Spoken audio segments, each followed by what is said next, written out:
Narito na ang mga pinakamalalaking balita sa One North Central Luzon ngayong Lunes.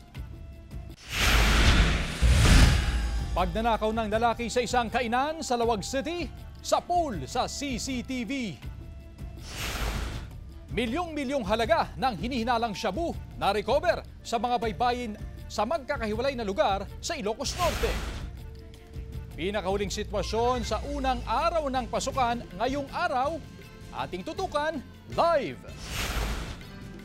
At tayo nang i-explore ang kasaysayan ng Reyna Mercedes sa Isabela kasama ang ilang kapusong artists.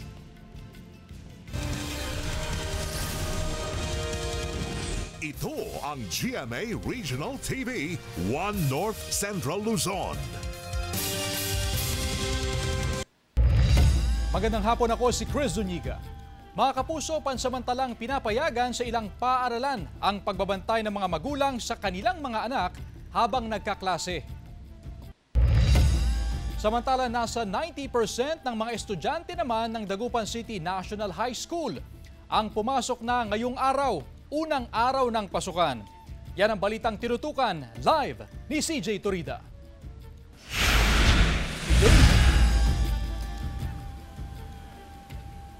Chris, nandito tayo ngayon sa Dagupan City National High School at sa mga oras na ito ay mayroon pa mga estudyante na nagkaklase ngayon hanggang sa mga sandaling ito. At meron din ng mga estudyanteng pauwi na matapos ang kanilang pagbabalik eskwela ngayong araw, June 16, 2025. Maagang pumasok ang mga mag-aaral na ito ng West Central Elementary School 1 sa Dagupan City kaninang umaga kasama ang kanilang magulang. Sama-samang umattend ng flag raising ceremony at nag-ehersisyo rin. Hinatid ng mga magulang ang kanilang mga anak sa kanilang classroom. Ang grade 1 pupil na si Yuan, transferee sa West 1 kaya kabado raw si Mami Ana Marie. Lagi siya mag-pray, tapos yun nga yung lagi sa kanya, wag makipag-away, makipag-friend lang siya lagi. Tapos lagi makinig kay teacher.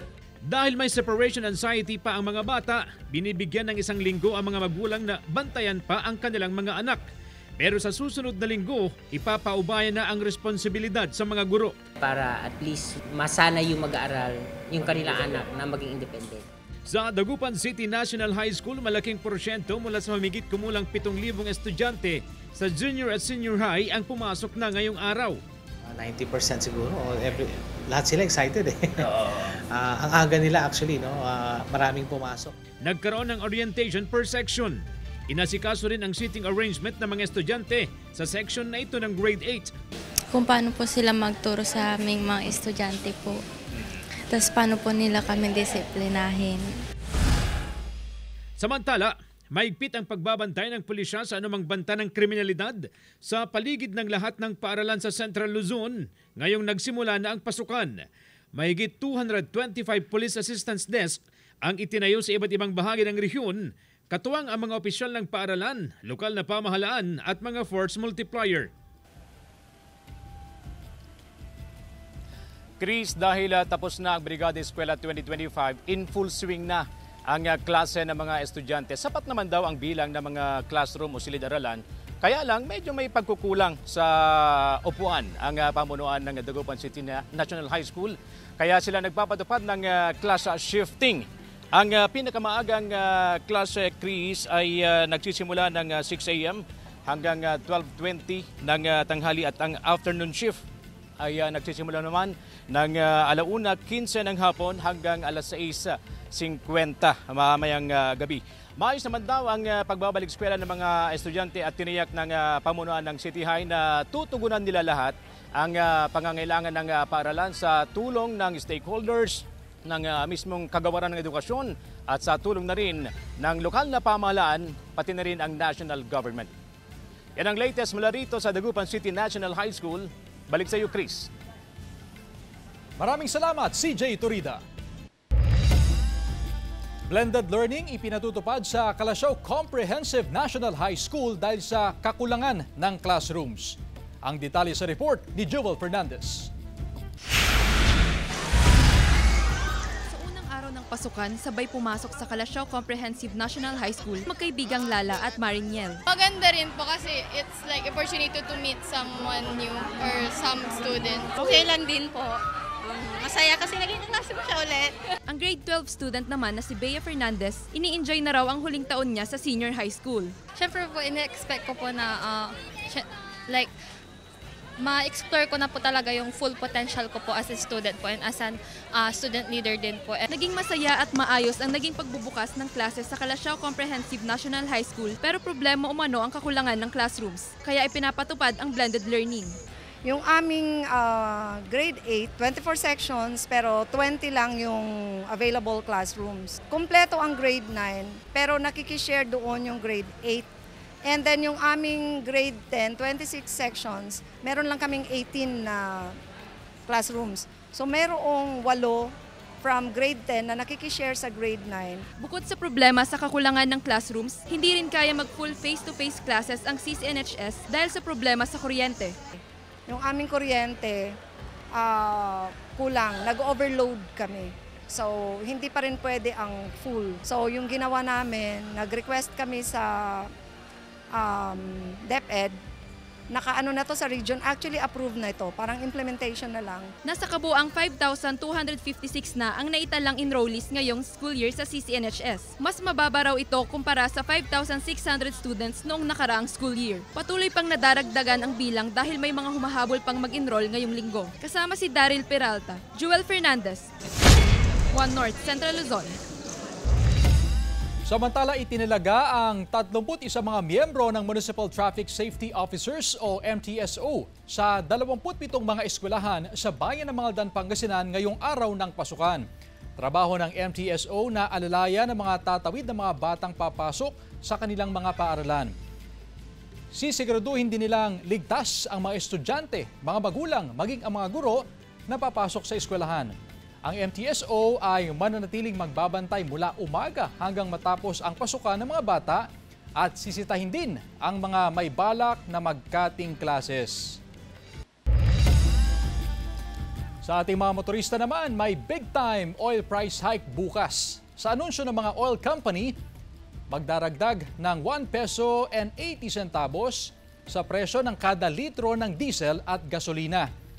5 sunod-sunod na linggo na yan na tumaas ang presyo ng gasolina habang ikatlong linggo naman para sa diesel. May taas presyo rin ng Shell at Sea Oil para sa kerosene na 1 peso and 50 centavos kada litro. Ikalawang sunod naman na price hike yan bukas para sa kerosene.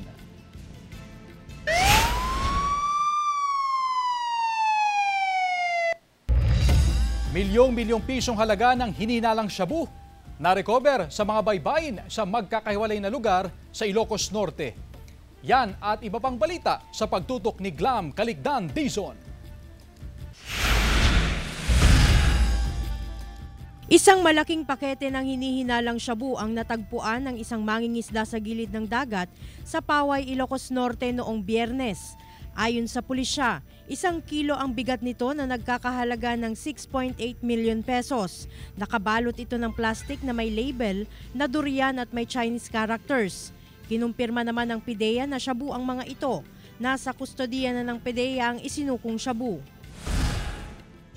Sa Lawag City naman, natagpuan din ng isang mangingisda ang isang malaking pakete ng hinihinalang shabu sa gilid ng dagat sa kaparehong araw noong Biyernes. Ayon sa pulisya, habang kinukuha ng mangingisda ang kanyang lambat, nakita nito ang malaking pakete na durian food product ang label na may Chinese characters.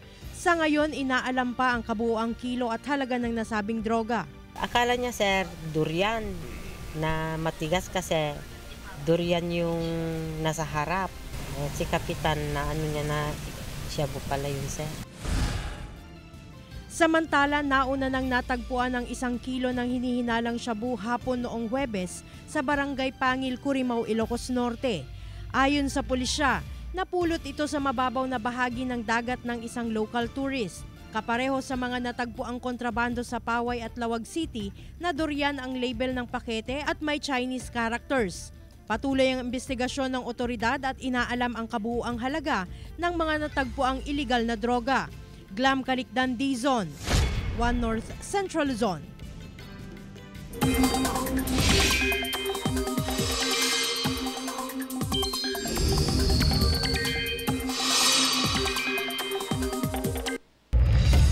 Mga kapuso, nasa monsoon break pa rin tayo dahil sa pansamantalang paghina o pagkawala ng epekto ng habagat. Sa ngayon, wala pa rin panibagong sama ng panahon na namamataan at nagbabadyang makaapekto sa bansa. Intertropical Convergence Zone o ITZZ ang patuloy na magpapaulan sa Mindanao habang easterlies o yung mainit at malinsangang hangin naman ang makakaapekto sa Visayas at eastern section ng Luzon. Base sa datos ng Metro Weather, may tsansa ng mga kalat-kalat na ulan sa northern at central Luzon. Malalakas ang buhos sa ilang bahagi ng Cordillera, Ilocos Region, Zambales, Nueva Ecija at Pangasinan. Posible rin ang ulan sa ilang pang bahagi ng bansa.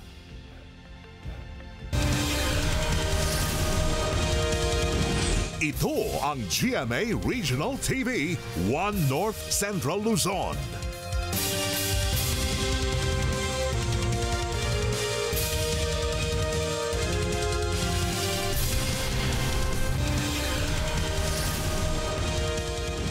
Ito ang GMA Regional TV, 1 North Central Luzon. Kuhang-kuha sa CCTV ang panloloob ng lalaking ito sa isang kainan sa Lawag City. Sa CCTV, makikitang nagmamasid muna ang sospek. Nang makitang walang tao, ipinasok niya ang ulo nito sa tindahan na tila may hinahanap. Nagpunta sa kabila at doon na dinampot ang lagayan na puno ng barya. Tinakpan pa niya ng kanyang t-shirt ang tinangay na pera habang palabas sa kainan. Ayon sa may-ari ng kainan, saglit lang itong nagpunta sa kabilang convenience store at nang bumalik, napansin niyang nawala na ang lagayan na puno ng barya na abot sa 5,000 pesos. Natukoy na raw ang pagkakakilanlan ng sospek. Insidente ng bullying, walang puwang sa mga paaralan ayon sa Dagupan City Schools Division Office. Sundan sa report. Sa pag-uumpisa ng pasukan para sa school year 2025-2026, tiniyak ng Schools Division Office na walang puwang ang bullying sa lahat ng paaralan sa lungsod ng Dagupan. Wala. We are addressing them as much as we can. So, all our teachers are provided training on that already. Ayon sa Division Office, taon-taon nagsasagawa ng talakayan para sa mga bata, magulang at komunidad kaugnay sa kaso ng bullying. Nagtatag din ng sistema ang bawat pamunuan ng paaralan para mai-report ang mga insidente ng pang-aapi. Mayroon din Children Protection Committee sa lahat ng paaralan. At the level of the teacher in the classroom would be able to document this kind of bullying happening in the classrooms para mas hands-on ang aming mga interventions. Sa panig ng Dagupan City Police, regular ang kanilang school visitation at pagsasagawa ng dialogue upang maiwasan ang insidente ng bullying sa mga paaralan. Yung WCPD po natin ay tumutulong po doon sa programa din po ng ating City Mayor na Zero Abuse po. Sa pag-uumpisa ng balik-skwela ngayong araw, tiniyak ng Division Office ang mas pinalakas na paghahatid ng serbisyo at mas pinaigting na seguridad para sa mga learner. Promise, our teachers are much more rejuvenated this time. Our teachers are much more prepared this time and we know you will enjoy the school year again. Kaya welcome back. Kasama si Daryl Peralta, CJ Torida, 1 North Central Luzon. Panghuhuli sa mga kolorom na tricycle ikinasa ng Poso Mangaldan sa unang araw ng Balik Eskwela 2025. Tutukan sa report. Maagang pumwesto ang Binoong Special Task Force na tututok sa daloy ng trapiko at mga kolorom na tricycle sa Mangaldan, Pangasinan ngayong unang araw ng pasukan. Mahigit 2 tricycle driver ang nasita kaninang umaga. Karamihan mga out of line at walang prangkisa o kolorum. Lahat binigyan ng citation ticket. Kabilang sa mga nasita si Rene. Aminado siyang walang permit ng kanyang ipinapasadang tricycle. Hindi pa tapusan, hindi pa nakuha ng kwanpas. Yung distro niya po, yung kwan po. URCR po, hindi po nakuha. Unang salbo ng aming panguhuli dyan sa Mangaldan National High School, marami ring nabigla, marami ring hindi na tumuloy dahil nga naalarma sila sa aming kampanya against kolorum na tricycle dyan sa na maghahatid dyan sa Mangaldan National High School.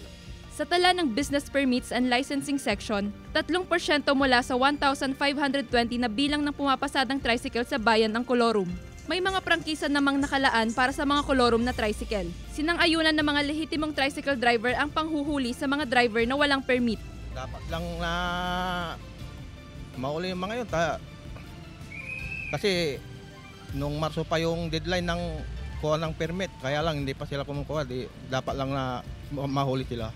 Magtutuloy-tuloy ang operasyon ng task force hanggang sa mga susunod na araw. Kasama si Jing Dacanay, Joel Fernandez, One North Central Luzon. Dry run sa operasyon ng traffic lights sa Calasiao, Santa Barbara Junction isinagawa. Naritong report. Full force sa mga kawani ng Public Order and Safety Office sa pagmamando ng trapiko sa pag-uumpisa ng balik eskwela sa Calasiao, Pangasinan ngayong araw. Kaninang umaga, naranasan ng mabigat na daloy ng trapiko sa sentro ng bayan. Talagang lalabas na yung mga PUGG, siyempre pasukan na, may mga pasayros na. Isa sa pinakatinututukan ng poso ang Calasiao Santa Barbara Junction. Sinimulan na kasing gamitin ang traffic lights sa intersection. Pero ayon sa poso, dry run pa lamang ito. Maganda kung mag-volume sana para alam nilang bawasan yung seconds o dagdagan. Kumwari yung Calasiao going to Dagupan, medyo yung 60 seconds kulang, baka dadagdagan nila gawin 90 gano'n. O yung diferensya kung anong portion yung medyo konti yung sasakyan, babawasan nila yung time. Para sa ilang motorista, malaking tulong daw kung maging fully operational na ang traffic lights. Okay lang po ma'am para mabawasan naman yung traffic. Dapat sana may na yung traffic light doon para magaan ang usad ng mga sasakyan. Kasi nag-focus yung traffic talaga yun. Kasi pag yung lalo na pagtagulan, walang traffic light, talagang unahan ng linya. Bukod sa adjustment sa timer ng traffic lights, sinimulan na rin ng poso ang clearing operations para sa paglilipat ng signages. Plano na ring pinturahan ang mga pedestrian lane. Antay na po, baka itong week, pwedeng fully operational na po yun. Kasama si Daryl Peralta, Joel Fernandez, One North Central Luzon.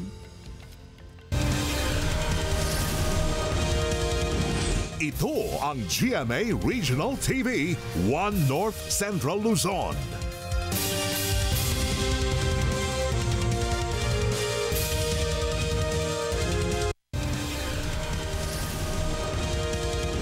Ito ang GMA Regional TV, One North Central Luzon. Mas pinasaya ang pagbabalik eskwela ng mga mag-aaral sa Calasiao Comprehensive National High School dahil sa iba't ibang booth sa School Quadrangle. 9 na booth ang ipinatayo na proyekto ng Supreme Secondary Learner Government.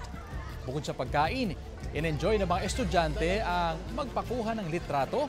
Meron ding booth na pwedeng magpa-drawing ng self-portrait at manghingi ng advice. Layo ng grupo na maghatid ng saya sa mga kapwa nila mag-aaral.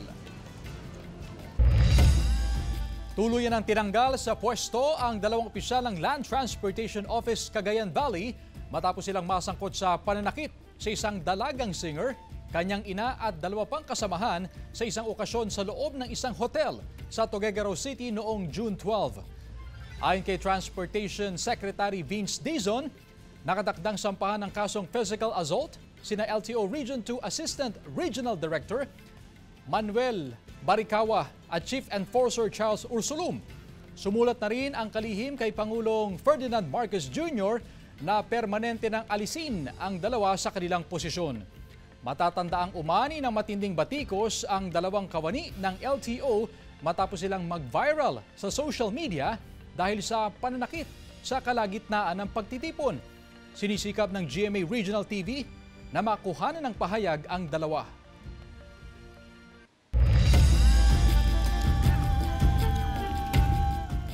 Avisala Encantadix.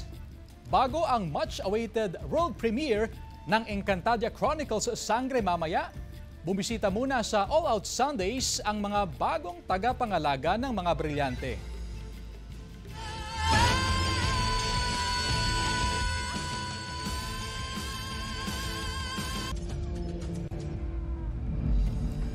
In battle gear na humarap sa mundo ng mga tao sina Sangre Terra Bianca Umali, Sangre Flamara Faith Da Silva, Sangre Dea Angel Guardian at Sangre Adamus Kelvin Miranda. Pinlex din ng ating mga bida ang kanilang fighting skills. Mas naging extra special pa ang Sangre Day nang kantahin ni Asia's Limitless star Julian San Jose ang theme song ng serye. Last Saturday, dumalo naman ang beloved character na si Imaw sa Day 2 ng Toycon Pop Life Festival sa Pasay. Present sa event, si GMA Public Affairs Senior Assistant Vice President Ange Atienza at Derek Cabrido ng upcoming GMA Pictures at GMA Public Affairs feature film na P77. Mga kapuso, pasukin natin muli ang mundo ng Encantadia sa GMA Prime pagkatapos ng 24 oras.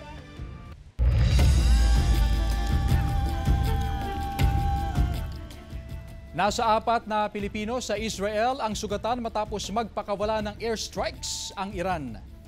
Ayon sa ating embahada sa Tel Aviv, isang Pinay ang critical sa intensive care unit ng isang ospital matapos tamaan sa puso at baga. Sa hiwalay na ospital, isa pang Pinay ang inoperahan at isang Pinoy ang nagkasugat sa braso at binti. Wala pang update ang embahada sa kondisyon ng ika-4 na Pinoy. Sarado muna ang tanggapan ng ating embahada sa Tel Aviv, alinsunod sa guidelines ng Israel Defense Force. Maaari pa ring tawagan ang ating embahada, Migrant Workers Office at Overseas Welfare Office sa Israel kung kailangan ng tulong. Permit ng mga truck na nagtatapon ng basura sa sanitary landfill sa Pampanga, pansamantalang sinuspende ng provincial government. Alamin sa report.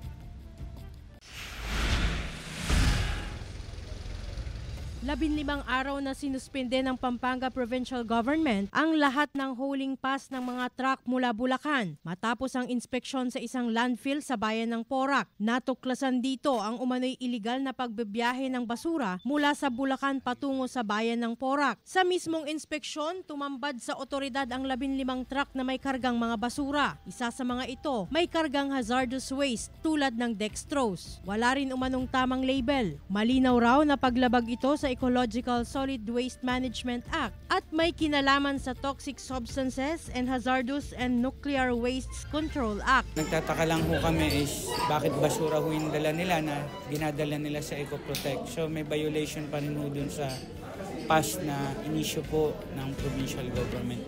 Nauna nang nagpulong noong June 10 ang Quarry Operators Association at Haulers and Truckers Association. Dito na kumpirma na may mga hauler mula Bulacan na nagbabiyahe ng basura na walang kaukulang permit. Naghintay na lang po kami ng report dyan coming from the DNR kung ano yung nangyari. Majority po kasi sa mga nakuha natin is puro Bulacan.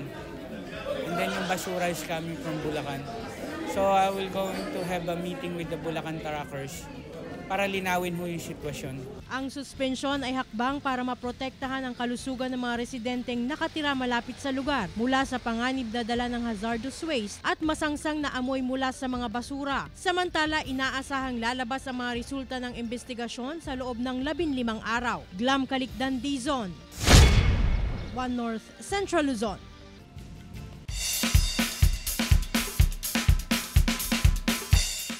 Kasaysayan ng Reyna Mercedes Isabela in-explore ng ilang kapuso artists. Silipin sa report. Sa puso ng probinsya ng Isabela, matatagpuan ng isang bayan, duyan ng payapa at makulay na nitong kasaysayan, ang Reyna Mercedes. Ang bayang ito ay may alindog na perfect sa mga gustong maka-experience ng kagandahan ng buhay probinsya. Kaya naman mula sa Maynila, bumisita ang kapuso artists na sina Tom Rodriguez, Christopher Martin, Lexi Gonzalez, Josh Ford, Marian Isabel, Chloe Redondo at Pepita Curtis. Mga kapuso, alam nyo ba dating isang baryo ng Kawayan City ang Reyna Mercedes at naging isang ganap itong bayan noong taong 1886? Nagpapalit-palit ng pangalan ng bayan na tinawag munang Abag, Kalanusian at Kalering bago pinangalan ng Reyna Mercedes ni Padre Pedro Jimenez. Pinangalanan nitong Reyna Mercedes bilang pagpupugay kay Queen Mercedes na unang asawa ng nooy hari ng Spain na si King Alfonso XII. Pagsasakang pangunahing kabuhayan sa Reyna Mercedes. Bahagi rin ng bayan ng rice granary ng Isabela na kilala naman bilang sa isa sa pinakamalaking rice-producing province sa bansa. At hindi lamang palay ang pangunahing pananim dito sa Reyna Mercedes. Kabilang na rin ang mais at tabako. Maliban sa mayaman nitong kasaysayan, may iaalok din ng bayan ng ilan sa magaganda nitong pasyalan.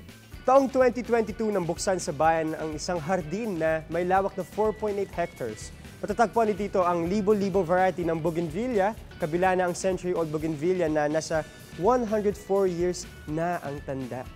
Naging inspirasyon ng bayan ang pasyalang ito para sa makulay at makahulugang pagdiriwang na nagtatampok ng kanilang pagkakaisa, ang Masetas Festival. Ang salitang masetas ay hango sa salitang ibanag na nangangahulugang mga halaman at bulaklak. Taon-taon ipinagdiriwang ng bayan ng Masetas Festival, tampok ang iba't ibang aktibidad na nagpapakita rin ng pagmamahal sa kalikasan. Sinulit ng Kapuso Artists ang kapistahan upang pasayahin ang mga taga-Reyna Mercedes sa isang masayang Kapuso Fiesta. Umpisa pa lang ng palabas, more tawa, more saya na ang hatid ni Kapuso comedian Pepita Curtis. Back-to-back biritan ang baon ni Kapuso singers Chloe Redondo at Marian Isabel. Sobrang nakakatuwa yung warm Tanggap. welcome sa atin. Sobra.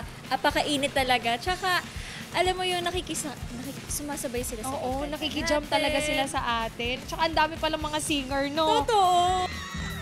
Ang ex-PBB housemate at Maka cast member na si Josh Ford, game na hinarana ang crowd.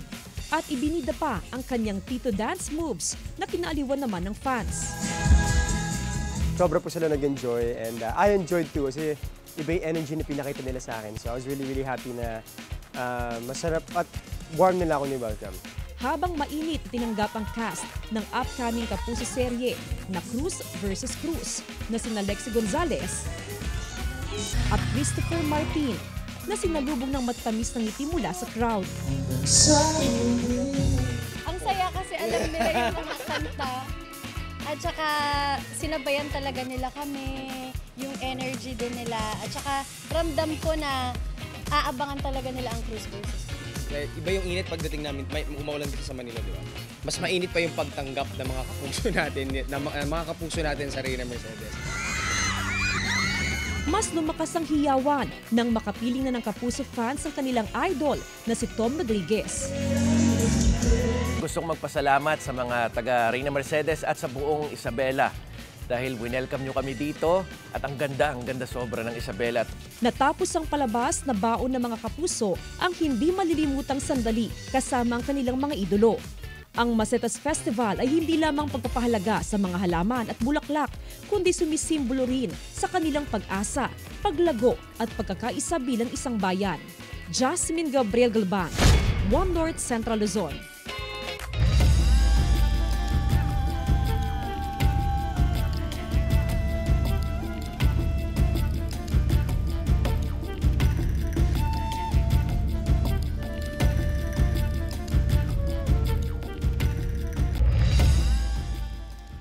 Samantala, mapapanood niyo po ang episode nito at iba pang pinakahuling lokal na balita sa official website ng GMA Regional TV, www.gmaregionaltv.com.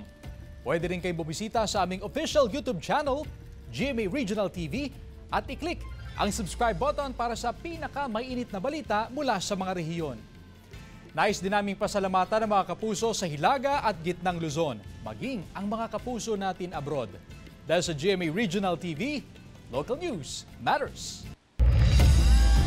At yan ang mga pinakamalaki at pinakahuling balita sa Hilaga at Gitnang Luzon.